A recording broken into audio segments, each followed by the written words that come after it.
सुरेश जी, जो आज ये प्रेस वार्ता रखी है, इसका क्या उद्देश्य है? इसका उद्देश्य आने वाली 31 तारीख को दिन रविवार भाजपा का मेरा वर्ग सम्मेलन होने जा रहा है जी। जिसमें माननीय श्री नायब सैनी जी, हमारे प्रदेश अध्यक्ष और कर्णदेव कंबोज जी जो बैकवर्ड के हमारे प्रधान हैं बीसी मोर्चा के, और जी इसमें रणबीर गंगवा जी डिप्टी स्पीकर, रामचंद्र जांगड़ा जी जो हमारे सांसद हैं राज्यसभा के, राम कुमार कश्यप जी जो विधायक हैं, और आदरणीय रमेश कौशिक जी जो सांसद हैं सोनीपत के वो, और श्रीमती सुधा यादव जी जो हमारी सदस्य हैं पार्लियामेंट बोर्ड की, और श्री दुष्यंत गौतम जी राष्ट्रीय महामंत्री हैं, वो पहुंचेंगे जी। और ये कार्यक्रम हमारे जो प्रदेश कार्यकारिणी के सदस्य हैं बीसी मोर्चा के, इनकी अध्यक्षता में होगा बलवंत पांचाल जी की। सारी बीजेपी पार्टी इनके साथ है और इनका सहयोग करेगी। बहुत अच्छा तगड़ा कार्यक्रम होगा। पुरानी अनाज मंडी में सफीदों में एक कार्यक्रम होगा। इस कार्यक्रम में हमारे सारे नेता होंगे। कौन कौन से नेता पहुंचने वाले हैं? हमारे आदरणीय श्री नायब सैनी जी आएंगे, प्रदेश अध्यक्ष कर्णदेव कंबोज जी आएंगे, और रणबीर गंगवा जी डिप्टी स्पीकर हैं वो भी आएंगे, रामचंद्र जांगड़ा जी सांसद है वो आएंगे, श्री रमेश कौशिक जी भी आएंगे, राम कुमार कश्यप विधायक हैं वो भी आएंगे, सुधा यादव जी पार्लियामेंट बोर्ड की सदस्य है वो भी आएंगे, और दुष्यंत गौतम जी राष्ट्रीय महामंत्री हैं वो भी आएंगे, और सारे हमारी पार्टी के नेता, बहुत सारे नेता यहाँ पर पहुँचेंगे। अगर क्राउड की बात की जाए तो कितनी उम्मीद है आपको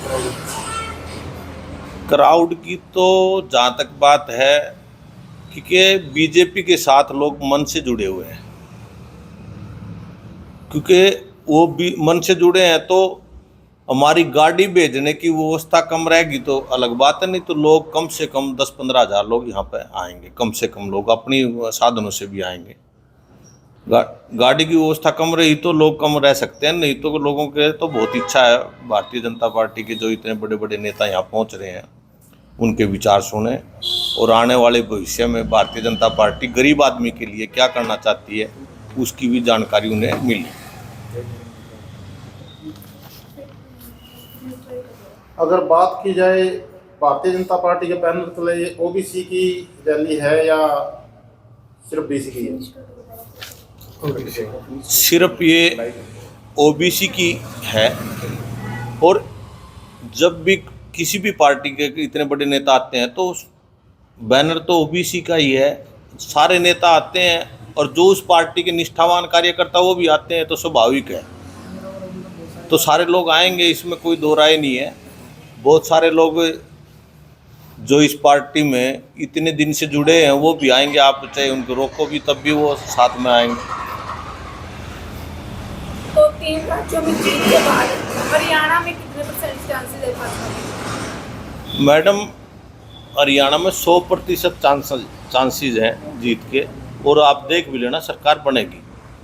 इसका मेरे कहने से नहीं है, इसका एक रीजन है।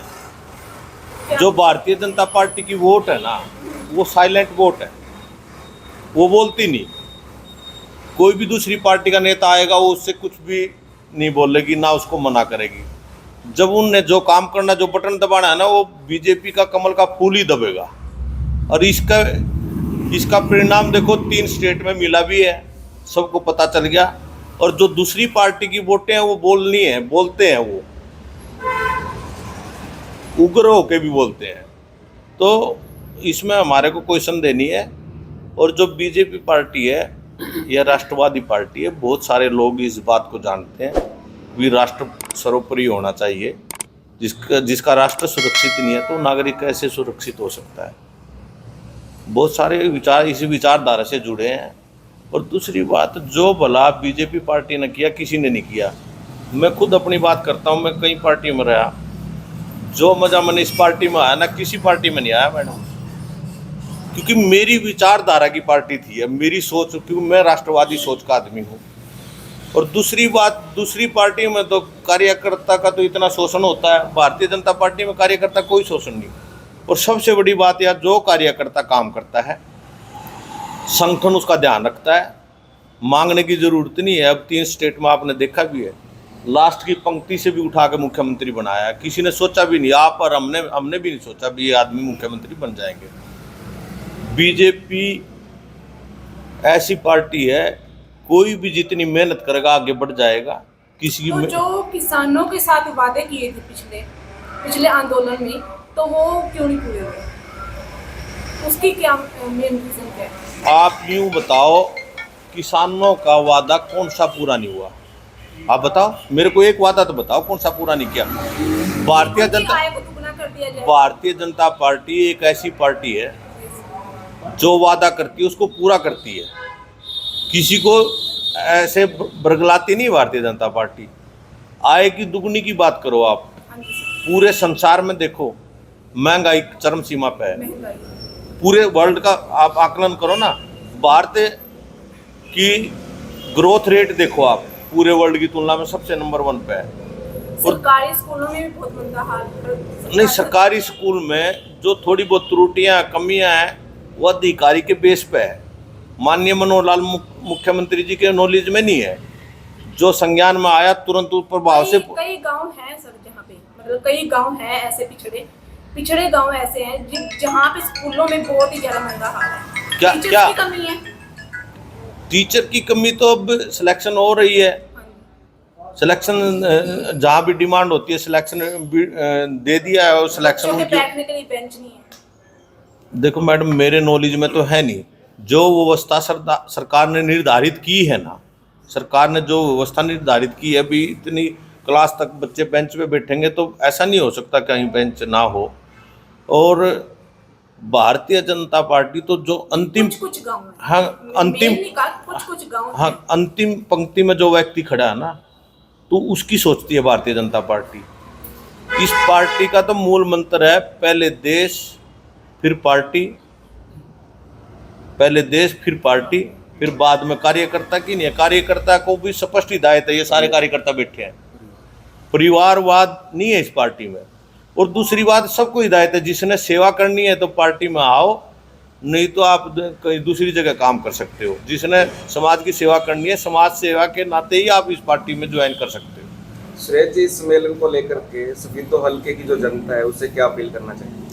मैं सम्मेलन को लेकर आने वाली 31 तारीख को जी, जो भाजपा का मेरा वर्ग सम्मेलन हो रहा है, तो उसमें मैं हाथ जोड़ के पूरी जनता से अपील करता हूं कि ज़्यादा से ज़्यादा संख्या में इसमें पहुंचे और हमारे नेताओं की बात को सुने और उसका लाभ लें, भविष्य की योजनाओं के बारे में जानकारी लें।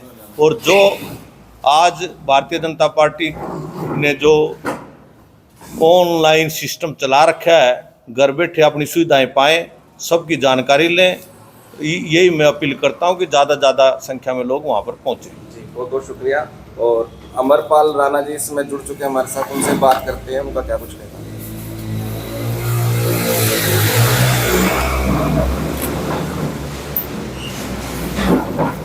आओ सर, आओ आओ पुत्र। सबसे पहले आज बैठ लो, एक बार मैं फिर इकट्ठा बोलूँगा। अमरपाल राणा जी, जो ये सम्मेलन होने जा रहा है उसको लेकर के आपका क्या कुछ कहना है? जी, लाइव चल रहा है। सबसे पहले तो मैं सभी साथी, पत्रकार साथियों, सहायकार साथियों का हार्दिक अभिनंदन और स्वागत करता हूं कि आप हमारे इस मुहिम में पहुंचे हो। और जैसा आप सभी ने पता है कि इससे पहले मैं बधाई देता हूं बलवंत पंचाल जी और पूरे समाज को कि जो हमारे सभी समाज के नेता इस सम्मेलन करने जा रहे हैं, जो हमारा भाजपा का मेरा वर्ग सम्मेलन, इसके लिए मैं इनको बधाई देता हूं और अपील करता हूं कि हमारे सफीदों विधानसभा से प्रत्येक गांव से ज़्यादा से ज़्यादा लोग यहां पहुंचे और ये एक और खुशी की बात है कि भारतीय जनता पार्टी के साथ साथ ये ओबीसी मोर्चा का जो हमारा सम्मेलन बलवंत जी पंचाल ने इसका अग्रणी होकर काम किया है, मुझे उम्मीद है कि हमारा बहुत भव्य और शानदार सम्मेलन होगा। लोगों में बड़ा उत्साह है। मेरे को कई लोगों के फ़ोन आए हैं कि राणा जी क्या स्वीडो में जो आप 31 तारीख को कर रहे हो, तो बलवंत जी पंचाल का, क्योंकि मैंने इनका एक फंक्शन भी देखा था रिटायरमेंट पे, तो लोगों का इनके प्रति बड़ा प्यार है, स्नेह है। तो मैं तो यही उम्मीद करता हूँ कि जो सम्मेलन होगा ऐतिहासिक सम्मेलन होगा। और इसमें सबसे बड़ी खुशी की बात है कि सभी साथी हमारे जो यहाँ अध्यक्ष और सभी साथी वो ओबीसी मोर्चा के बैठे हैं, ये सभी अपने दिल जान से लगे हुए हैं। और ये हरियाणा के कोने कोने से, और इसमें ज़्यादा जो हमारा टारगेट रहेगा वो स्पीडो विधानसभा रहेगी कि स्पीडो विधानसभा के 72 गाँव से प्रत्येक गाँव से हमारे ज़्यादा से ज़्यादा लोग निकले, क्योंकि संख्या जो होती है लोकल एरिया से ही होती है। तो मैं तो इतना कहना चाहूँगा कि जो है ना सभी लोग इसमें ज़्यादा भाग लें। और माननीय हमारे प्रदेश के अध्यक्ष नायब सैनी जी और हमारे कई साथी इसमें जो सम्मेलन में आ रहे हैं, कर्णदेव कंबोज हमारे जो ओबीसी मोर्चा के प्रदेश के अध्यक्ष हैं, और हमारे रणबीर जी गंगवा जो हमारे डिप्टी स्पीकर हैं हरियाणा सरकार में, रामदर जांगड़ा जी जो हमारे सांसद हैं राज्यसभा से, रामकर कैशव जी जो विधायक है इंद्री से, और हमारे रमेश कौशिक जी सांसद सोनीपत से, श्रीमती सुधा यादव जी जो हमारी कोर ग्रुप की सदस्य है भारत की, और हमारे दुष्यंत गौतम जी जो राष्ट्रीय महामंत्री हैं, और विशेषकर हमारे इसमें सभी जो समाज के मौजूदान व्यक्ति हैं वो भी कोने कोने से इसमें भाग ले रहे हैं। तो ज़्यादा न कहते हुए मैं एक बार फिर से भाई बलवंत पंचाल जी को और सभी समाज के लोगों को इस फंक्शन की बधाई देता हूँ। और ये बड़ा शानदार और मज़ेदार सम्मेलन होने जा रहा है। और इसको जो है ना उम्मीद है जैसे शादी की तैयारी होती है, घर में एक फंक्शन की तैयारी होती है, उस शादी रूप त्यौहार के रूप में ये हमारे साथी सभी इसको ले रहे हैं। और लोगों में जोश भी है बीजेपी के प्रति, क्योंकि अभी आपने देखा है कि हाँ ये था जो भारतीय जनता पार्टी की रीति नीति है, जो नीयत भी ठीक है और नीति भी ठीक है। ये दोनों बातों को लेकर माननीय जो है ना देश के प्रधानमंत्री जी ने जैसे इस देश को एक नई दिशा देना काम किया है। सत्ता परिवर्तन कई बार हुए हैं इस देश के अंदर, लेकिन व्यवस्था परिवर्तन पहली बार हुआ है। और उस व्यवस्था परिवर्तन के कारण ही एक जो भारतीय जनता पार्टी का एक नारा था कि सबका साथ सबका विकास, और अंत्योदय जो सबसे अंतिम पंक्ति में हमारा गरीब भाई बैठे उसका उद्धार कैसे हो, बराबरी में हमारे कैसे आए, उस योजना को लेकर हमारे देश के प्रधानमंत्री माननीय प्रदेश के मुख्यमंत्री जी ने अनेक योजनाएं गरीबों के हित में चलाई हैं।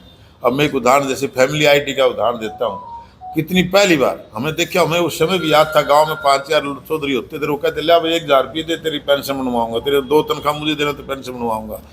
अब पहली बार हरियाणा के प्रत्येक गांव में, प्रत्येक वार्ड में, प्रत्येक नगर पार्षद और पुलिस उसमें जो है ना जिसकी उम्र फैमिली आईडी में 60 साल हो जाती है, एक फ़ोन आता है विभाग से कि आप अपना जो है ना बैंक अकाउंट नंबर हमारे पास भेज दे, आपकी पेंशन बन गई। इससे बड़ी खुशी की बात डिजिटल इंडिया जो देश के प्रधानमंत्री का नारा है, उसके माध्यम से जो ऑनलाइन पेंशन बन रही है, अपने आप लोगों के काम हो रहे हैं, इससे बड़ी खुशी की बात कुछ और नहीं सकती।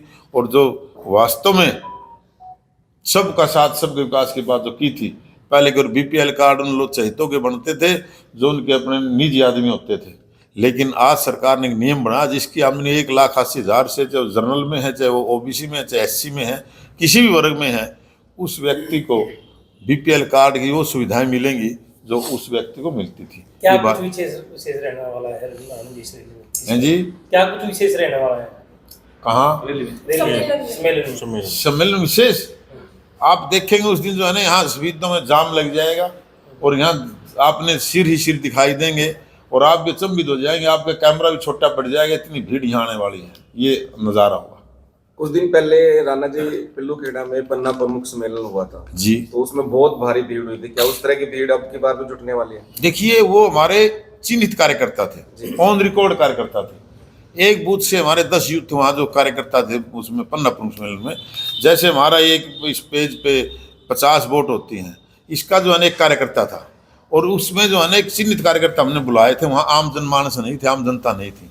ये कोई चिन्हित कार्यकर्ता का सम्मेलन नहीं है, इसमें तो कोई भी आओ, कितने भी आओ, भीड़ मतलब भीड़ उससे कई गुना ज़्यादा होगी।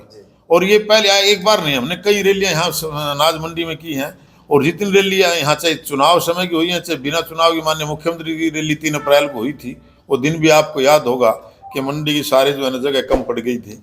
लोगों का बीजेपी के प्रति बड़ा लगाव, बड़ा प्यार है, क्योंकि इनकी जो देश के ईमानदार, सख्त, मजबूत प्रधानमंत्री जिन्होंने इस देश को नई दिशा दी है, और प्रदेश के मुख्यमंत्री जी जिन्होंने माइट पे बिना पर्ची बिना खर्ची नौकरियां देकर ऐसे गरीब व्यक्तियों का जो है ना बच्चों को नौकरी मिली है जिनकी उम्मीद भी नहीं थी, चाहे वो HCS की नौकरियां दी, चाहे ऐसे प्रोफेसर की नौकरियां दी, चाहे JEE की, कोई भी आप नौकरियां लगा लेते हैं तो 1.25 लाख से लगभग हमारे देश प्रदेश में नौकरियां माननीय मुख्यमंत्री जी ने दी हैं।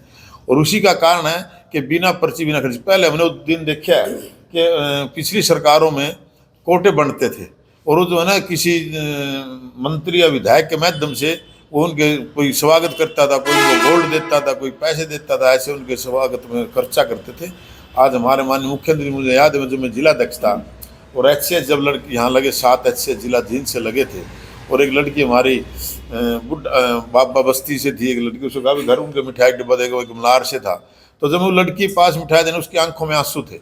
उसने कहा कि मैंने तो अपने जो है ना पिछली सरकार में मेरे पास इतने पैसे नहीं थे, मेरे साथ की लड़की लगी जो मेरे से कमज़ोर थी, लेकिन आज मुझे जैसे मेरा इंटरव्यू 4:55 में ख़त्म हुआ और मेरे पास 9:15 में मोबाइल मैसेज आ गया कि आपका टेस्ट और आप जो है सेलेक्ट हो गए हैं HCS के लिए, तो मैंने तो ये सारी डिग्रियाँ सोच रही थी, मैंने 2 लड़कियाँ हैं कि मैं सारा ध्यान अपनी बच्ची को दूँगी, जो मैं ना कर पाई ये लड़कियों को मैं आगे HCS या IAS कराना काम करूँगी, लेकिन खुद ही हो गई, ये केवल बीजेपी में संभव। और जो जनरल कैटेगरी के बच्चे हैं उनके लिए क्या कुछ फैसिलिटीज हैं? नहीं, जनरल कैटेगरी के बच्चों जो देखो जो इम्तिहान जो पढ़ाई करते हैं, जो मैट में आते हैं, जनरल के बच्चे काफ़ी लग रहे हैं। मेरे गाँव से मेरे अपने समाज से 6 लड़के JEE लगे हैं, 6 लड़के मुआना गाँव के JEE लगे हैं, और वो सारे मेरे समाज से हैं, वो जनरल ही हैं।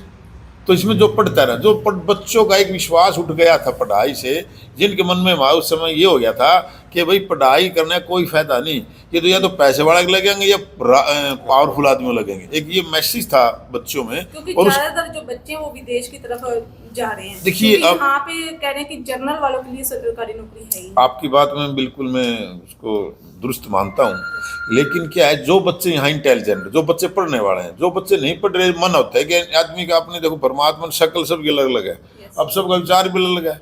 अब किसी का इंटरेस्ट बिजनेस करने में, किसी का इंटरेस्ट राजनीति करने में, किसी का इंटरेस्ट दूसरा कोई काम करने का। अब हमारे जो है ना कार्यकर्ता राजनीतिक के कीड़े हैं, तो ऐसे अब हमने एक वो होती है मन में कुछ ना कुछ करने की, उन बच्चों का मन में है कि विदेश में जाके पढ़ाई करें, विदेश में जाके पैसा कमाए, अच्छा करे, वो उनका अपना सोच है, अपना नज़रिया है। अब ऐसे बच्चे कितने बच्चे में हमारे यहाँ अपने गांव से कम 80 बच्चों ने दुकान कर रखी है, दुकान बढ़िया चल रही है उनकी। ये तो अपने बच्चे पर डिपेंड करता है वो किस में उसकी रुचि है। अमरपाल राणा जी, 3 राज्यों में भाजपा की बम्पर जीत हुई है, तो क्या आने वाले टाइम में हरियाणा में भी ऐसा कुछ होगा? देखिए, तो मेरे ख्याल अब आपने हुड्डा साहब का बयान पढ़ा होगा, और उसने कहा कि भाई नए सिरे से मेहनत करनी पड़ेगी भाई, तो इससे अंदाज़ा लगा लो तीसरी बार हमारे माननीय प्रदेश के मुख्यमंत्री नेतृत्व में ये जो है ना डबल इंजन सरकार हरियाणा में बनने जा रही है। क्योंकि मुझे खुशी है इस बात की कि आज तक हमें, चाहे सेंट्रल नेता हो चाहे हमारे प्रदेश के नेता हो, बीजेपी के किसी कार्यकर्ता पर या नेता पर किसी प्रकार का कोई भ्रष्टाचार का आरोप नहीं लगा है, और मुख्यमंत्री जो विपक्ष ने माना है कि ऐसा ईमानदार मुख्यमंत्री पहले कभी नहीं आया, ये आपके सामने है, और ये करके भी दिखाया माननीय मुख्यमंत्री जी ने। विकास की बात कर रहे हो आप, सफीदों में विकास कहीं ना कहीं दिखाई नहीं दे रहा, चाहे वो सड़कें हो चाहे फिर नहर महकमे की बात करें। देखिए, सफीदों की मैं 2 बात आपको याद दिलाना चाहता हूँ।